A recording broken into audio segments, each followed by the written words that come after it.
The Wonderful Wizard of Oz by Lyman Frank Baum. Chapter 5. The Rescue of the Tin Woodman. When Dorothy awoke, the sun was shining through the trees and Toto had long been out chasing birds around him and squirrels. She sat up and looked around her. Scarecrow, still standing patiently in his corner, waiting for her. "We must go and search for water," she said to him. "Why do you want water?" he asked. "To wash my face clean after the dust of the road, and to drink, so the dry bread will not stick in my throat." "It must be inconvenient to be made of flesh," said the Scarecrow thoughtfully, "for you must sleep, and eat and drink. However, you have brains, and it is worth a lot of bother to be able to think properly." They left the cottage and walked through the trees until they found a little spring of clear water, where Dorothy drank and bathed and ate her breakfast. She saw there was not much bread left in the basket, and the girl was thankful the Scarecrow did not have to eat anything, for there was scarcely enough for herself and Toto for the day. When she had finished her meal, and was about to go back to the road of yellow brick, she was startled to hear a deep groan nearby. "What was that?" she asked timidly. "I cannot imagine," replied the Scarecrow, "but we can go and see." Just then another groan reached their ears, and the sound seemed to come from behind them. They turned and walked through the forest a few steps, when Dorothy discovered something shining in a ray of sunshine that fell between the trees. She ran to the place and then stopped short, with a little cry of surprise. One of the big trees had been partly chopped through, and standing beside it, with an uplifted axe in his hands, was a man made entirely of tin. His head and arms and legs were jointed upon his body, but he stood perfectly motionless, as if he could not stir at all. Dorothy looked at him in amazement, and so did the Scarecrow, while Toto barked sharply and made a snap at the tin legs, which hurt his teeth. "Did you groan?" asked Dorothy. "Yes," answered the Tin Man, "I did. I've been groaning for more than a year, and no one has ever heard me before or come to help me." "What can I do for you?" she inquired softly, for she was moved by the sad voice in which the man spoke. "Get an oil can and oil my joints," he answered. "They are rusted so badly that I cannot move them at all. If I am well oiled I shall soon be all right again. You will find an oil can on a shelf in my cottage." Dorothy at once ran back to the cottage and found the oil can, and then she returned and asked anxiously, "Where are your joints?" "Oil my neck, first," replied the Tin Woodman. So she oiled it, and as it was quite badly rusted, the Scarecrow took hold of the tin head and moved it gently from side to side until it worked freely, and then the man could turn it himself. "Now oil the joints in my arms," he said. And Dorothy oiled them and the Scarecrow bent them carefully until they were quite free from rust and as good as new. The Tin Woodman gave a sigh of satisfaction and lowered his axe, which he leaned against the tree. "This is a great comfort," he said. "I have been holding that axe in the air ever since I rusted, and I'm glad to be able to put it down at last. Now, if you will oil the joints of my legs, I shall be all right once more." So they oiled his legs until he could move them freely, and he thanked them again and again for his release, for he seemed a very polite creature, and very grateful. "I might have stood there always if you had not come along," he said, "so you have certainly saved my life. How did you happen to be here?" "We are on our way to the Emerald City to see the Great Oz," she answered, "and we stopped at your cottage to pass the night." "Why do you wish to see Oz?" he asked. "I want him to send me back to Kansas, and the Scarecrow wants him to put a few brains into his head," she replied. The Tin Woodman appeared to think deeply for a moment. Then he said, "Do you suppose Oz could give me a heart?" "Why, I guess so," Dorothy answered. "It would be as easy as to give the Scarecrow brains." "True," the Tin Woodman returned. "So, if you will allow me to join your party, I will also go to the Emerald City and ask Oz to help me." "Come along," said the Scarecrow heartily, and Dorothy added that she would be pleased to have his company. So the Tin Woodman shouldered his axe and they all passed through the forest until they came to the road that was paved with yellow brick. The Tin Woodman had asked Dorothy to put the oil can in her basket. "For," he said, If I should get caught in the rain, and rust again, I would need the oil can badly. It was a bit of good luck to have their new comrade join the party, for soon after they had begun their journey again they came to a place where the trees and branches grew so thick over the road that the travelers could not pass.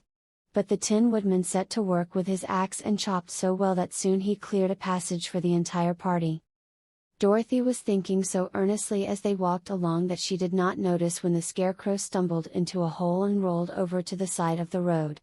Indeed, he was obliged to call to her to help him up again. "Why didn't you walk around the hole?" asked the Tin Woodman. "I don't know enough," replied the Scarecrow cheerfully. "My head is stuffed with straw, you know, and that is why I am going to Oz to ask him for some brains." "Oh, I see," said the Tin Woodman. "But, after all, brains are not the best things in the world." "Have you any?" inquired the Scarecrow. "No, my head is quite empty," answered the Woodman. "But once I had brains, and a heart also, so, having tried them both, I should much rather have a heart." "And why is that?" asked the Scarecrow. "I will tell you my story, and then you will know." So, while they were walking through the forest, the Tin Woodman told the following story. "I was born the son of a woodman who chopped down trees in the forest and sold the wood for a living. When I grew up, I too became a woodchopper, and after my father died I took care of my old mother as long as she lived. Then I made up my mind that instead of living alone I would marry, so that I might not become lonely. There was one of the Munchkin girls who was so beautiful that I soon grew to love her with all my heart. She, on her part, promised to marry me as soon as I could earn enough money to build a better house for her, so I set to work harder than ever. But the girl lived with an old woman who did not want her to marry anyone, for she was so lazy she wished the girl to remain with her and do the cooking and the housework. So the old woman went to the Wicked Witch of the East, and promised her 2 sheep and a cow if she would prevent the marriage. Thereupon the Wicked Witch enchanted my axe, and when I was chopping away at my best one day, for I was anxious to get the new house and my wife as soon as possible, the axe slipped all at once and cut off my left leg. This at first seemed a great misfortune, for I knew a one-legged man could not do very well as a woodchopper. So I went to a tinsmith and had him make me a new leg out of tin. The leg worked very well, once I was used to it. But my action angered the Wicked Witch of the East, for she had promised the old woman I should not marry the pretty Munchkin girl. When I began chopping again, my axe slipped and cut off my right leg. Again I went to the tinsmith, and again he made me a leg out of tin. After this the enchanted axe cut off my arms, one after the other, but, nothing daunted, I had them replaced with tin ones. The Wicked Witch then made the axe slip and cut off my head, and at first I thought that was the end of me. But the tinsmith happened to come along, and he made me a new head out of tin. I thought I had beaten the Wicked Witch then, and I worked harder than ever, but I little knew how cruel my enemy could be.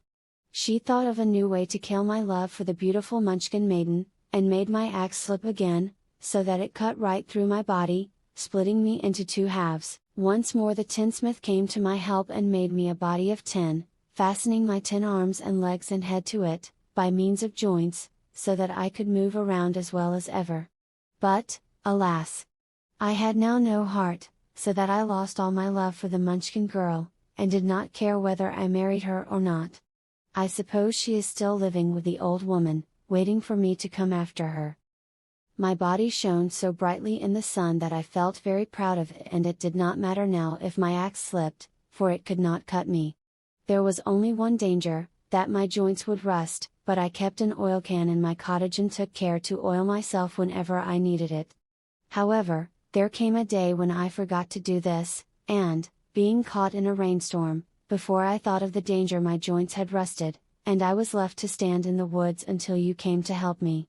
It was a terrible thing to undergo, but during the year I stood there I had time to think that the greatest loss I had known was the loss of my heart. While I was in love I was the happiest man on earth, but no one can love who has not a heart, and so I am resolved to ask Oz to give me one. If he does, I will go back to the Munchkin maiden and marry her. Both Dorothy and the Scarecrow had been greatly interested in the story of the Tin Woodman, and now they knew why he was so anxious to get a new heart. "All the same," said the Scarecrow, "I shall ask for brains instead of a heart, for a fool would not know what to do with a heart if he had one." "I shall take the heart," returned the Tin Woodman, "for brains do not make one happy, and happiness is the best thing in the world."